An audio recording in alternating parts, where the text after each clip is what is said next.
देखो total vote आज की तारीख में 20% से ज्यादा नहीं है। आप एक जन्म संग्रह करा लीजिए, पता लग जाएगी। और मैं तो यहाँ तक कह रहा हूँ कि अगर भरोसा है ना कि उनके पास में बहुत सारी वोट है, 72% कहते हैं वो, तो एक बार ईवीएम को छोड़ के बैलेट पेपर से चुनाव करा लो और फिर मोदी जी वहीं आ जाओ बनारस में, और मोदी जी उनका सारा मंत्रिमंडल, आरएसएस के सारे लोग, योगी जी भी वहां बैठ जाओ, अगर मोदी जी अपनी जमानत भी बचा लें वहां से। मैं तो वहां की बात कर रहा हूं, बनारस की बात।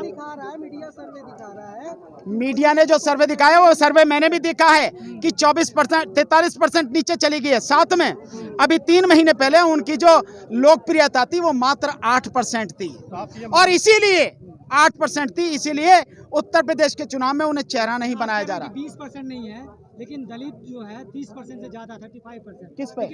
लेकिन वोट तो उन्हीं का है ना, दलित का। कहाँ दलित का वोट? कौन दलित वोट होने दे रहा? वो तो कह रहे हैं नहीं, उनके कहने से क्या हो रहा? मैं ये कह रहा हूँ, मैं तो ये भी कह रहा हूँ कि सारे जो ब्राह्मण है, सारे क्षत्रिय हैं, सारे जो ओबीसी के लोग हैं, वो सारे के सारे जो है किसानों के साथ में है, किसानों के कहने पे वोट देंगे। मानेंगे इस बात को? माननीय प्रधानमंत्री ने दलितों का पैर धुला था, उन दलितों ने उनको वोट दिया। 5 आदमियों की वोट मैं करूं और 10 के छुओ, 100 के छुओ, 1000 के छुओ, 1000 की वोट मोदी जी ले लें, हमें कोई दिक्कत नहीं है। दलित वोट पे बहुत घमंड है। किस पे? दलित वोट पे। दलित वोट उन्हें न कल मिला था, न उन्हें आज मिलेगा, और न ही आने वाले समय में मिलेगा। ये गलतफहमी में ना रहें। वो जानते हैं दलित के कितना नुकसान प्रधानमंत्री मोदी ने दलितों का किया है। ये जो प्राइवेटाइजेशन है ना, इसी से दलितों का, SC ST OBC का रिजर्वेशन खत्म किया जा रहा है। सब जानते हैं इसको, कोई ऐसा नहीं है जो नहीं जानते हो। तो आप समझ रहे हो कि वो मूर्ख हैं, वो जानते नहीं? सब जानते हैं। सही समय पर बताएंगे कि कौन किसके साथ में है। ये स्थिति यार, मंत्रियों के पास क्या झुंझुना रखा है? ये सारे के सारे जो सारे के सारे मंत्री हैं, किसको बनाया गया है? जिनके पास कुछ नहीं है, जिनके पास पब्लिक नहीं है। अगर इन्हें वाकई में इन लोगों की फिक्र होती, इन समाजों की फिक्र होती, तो 4.5-5 साल पहले मंत्री बनाना था। अब क्यों बनाया 3 महीने के लिए?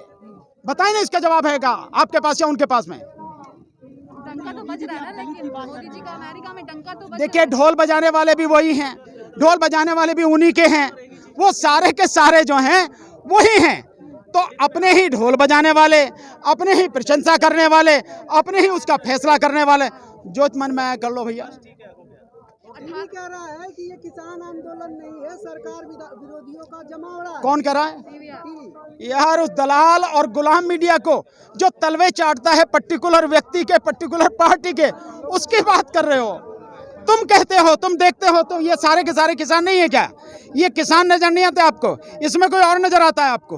बताओ ना, आप बताओ, आप कौन नजर आता है आपको? बोलो, आप बोलो ना, चुप क्यों आप? हम बता रहे हैं, कौन नजर आता है आपको? ये सारे के सारे किसान हैं। पंचायत में जो लोग पहुंचे थे वो कह रहे थे कि एसपी और कांग्रेस के एजेंट थे। कौन कह रहे थे? बीजेपी के लोग कह रहे थे। यार, मेरे कमाल बात कर रहे हैं। बीजेपी जो इंडिपेंडेंट लोग राय रखते हैं, उनका सर्वे किया आपने? नहीं किया।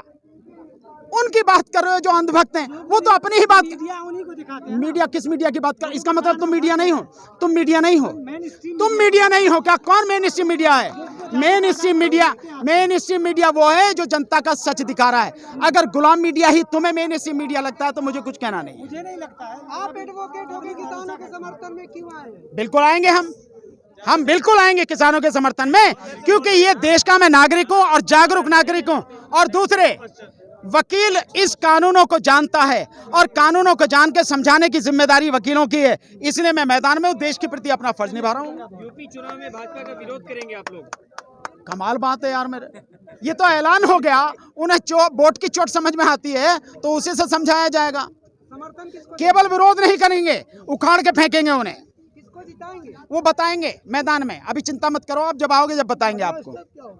अगला स्टेप बैठ के जो रणनीति तय की जाएगी कि आगे कैसे काम किया जाए, वो होगा।